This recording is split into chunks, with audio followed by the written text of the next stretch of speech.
பணி நிரந்தரம் உள்ளிட்ட பல்வேறு கோரிக்கைகளை வலியுறுத்தி போராடி வரும் ஆசிரியர்களில் ஒருவர் விஷம் குடித்து உயிருக்கு போராடி வருவதாக வெளியாகியுள்ள ஆடியோ அதிர்ச்சியை ஏற்படுத்தியுள்ளது. அனைத்து நண்பர்களுக்கும் வணக்கம்.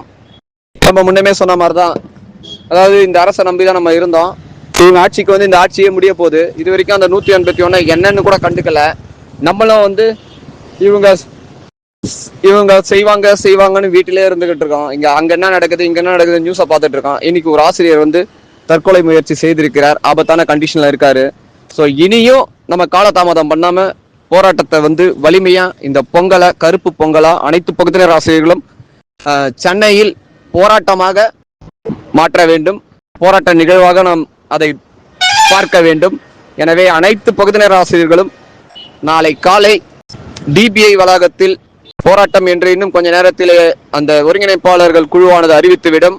எனவே அனைவரும் சென்னை புறப்பட தயாராகுங்கள். இந்த பொங்கல் இல்லை என்றாலும் அடுத்த பொங்கலை நாம் சிறப்பாகவும் செழுமையுடனும் வளமுடனும் கொண்டாடலாம். ஆனால் இந்த ஆட்சி போய்விட்டது என்றால் இனி பணி நிரந்தரம் என்கிற அந்த கனவை முதலமைச்சர் சொல்லுகிறார். கனவு காணுங்கள், உங்கள் கனவை நான் நிறைவேற்றுகிறேன் என்று. இவர்கள் ஆட்சி 5 ஆண்டு ஆட்சியிலேயே இவர்கள் இன்னும் நிறைவேற்றவில்லை. இந்த ஆட்சி முடிவதற்குள்ளவாச்சும் அவங்க அதை செய்வாங்களா அப்படின்றதுதான் நம்முடைய கனவு.